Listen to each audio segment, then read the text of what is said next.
le Bitcoin vient de fêter ses 10 ans. La crypto-monnaie commence à séduire la sphère économique et financière, ce qui était loin d'être évident à ses débuts. Retour sur un parcours atypique. Le 31 octobre 2008, un livre blanc présentant le projet Bitcoin était publié sur Internet. Les premiers Bitcoins ont été émis quelques jours plus tard, le 3 janvier 2009. Depuis, la monnaie virtuelle ne cesse de faire parler d'elle, en raison notamment de sa très forte volatilité. Retour sur l'histoire et le parcours de la plus célèbre des crypto-monnaies. Le Bitcoin, crypto-monnaie entre fantasme et réalité. L'histoire du Bitcoin commence le 31 octobre 2008, lorsqu'un auteur connu seulement par son pseudonyme, Satoshi Nakamoto, publie un livre blanc intitulé Bitcoin, un système pair à pair de cash électronique. Celui-ci décrit la monnaie numérique et la technologie utilisée pour la produire et l'échanger, la blockchain. Considéré comme l'acte de naissance du Bitcoin, il reste pendant longtemps une source d'intérêt pour les seuls passionnés d'informatique. L'émission des premiers Bitcoin a lieu quelques semaines plus tard. Elle est suivie de la toute première transaction entre Satoshi Nakamoto et Hal Finney, un brillant programmateur californien. À en croire les rumeurs, 1 million de bitcoins accumulés au commencement par le créateur seraient restés intacts depuis l'origine. Parmi les hypothèses avancées, le prétendu inventeur serait mort ou plusieurs personnes se seraient partagé un morceau de la clé permettant d'accéder au bitcoin. Depuis sa création, le cours du bitcoin a pris de l'ampleur,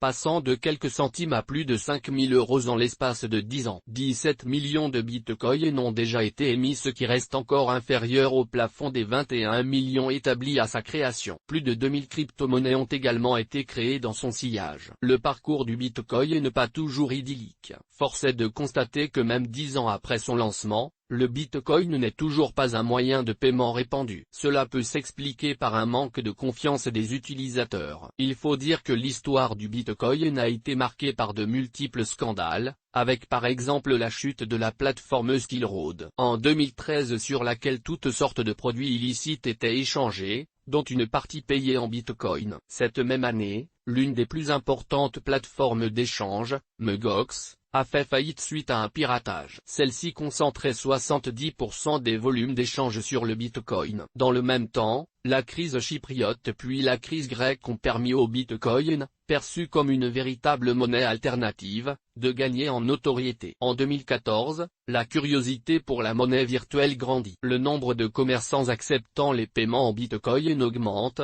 notamment au Japon et aux États-Unis. Bien que plusieurs analystes qualifient désormais le Bitcoin d'arnaque ou dénoncent une bulle spéculative, en 2017, un nombre croissant d'utilisateurs s'intéressent à la monnaie virtuelle. Son cours flambe jusqu'à atteindre 19 511 $ le 18 décembre 2017. La chute a toutefois été tout aussi impressionnante, faisant retomber la capitalisation du Bitcoin à 109 milliards de dollars avec un cours du Bitcoin à moins de 6 000 €. 10 ans après, le Bitcoin est roi au pays de la monnaie virtuelle. Malgré ces 10 années chaotiques, le Bitcoin reste la première crypto-monnaie et un exemple pour les autres cryptos. Elle constitue une réelle innovation technologique permettant d'effectuer des transactions moins chères et plus rapides dans un environnement décentralisé. En plus d'être un protocole informatique, le Bitcoin rassemble une communauté de 20 à 30 millions d'utilisateurs. De même, les monnaies virtuelles sont de plus en plus utilisées par les entreprises qui cherchent une alternative à la bourse. Récemment, l'éventuel lancement aux États-Unis d'un fonds indiciel adossé au Bitcoin a suscité l'espoir des partisans de la monnaie décentralisée qui anticipaient une nouvelle hausse des cours. Cependant, la Security and Exchange Commission,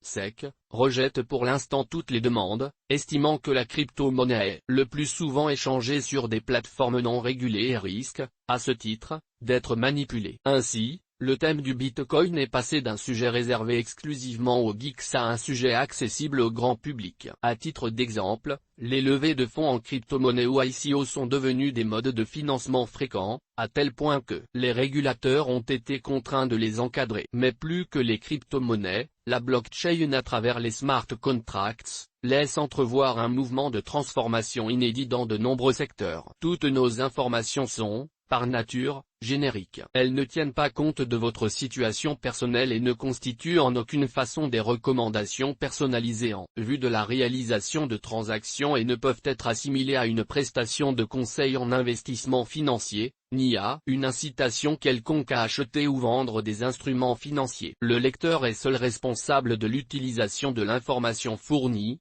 sans qu'aucun recours contre la société éditrice de Café de la Bourse comme ne soit possible. La responsabilité de la société éditrice de Café de la Bourse comme ne pourra en aucun cas être engagée en cas d'erreur, d'omission ou d'investissement inopportun.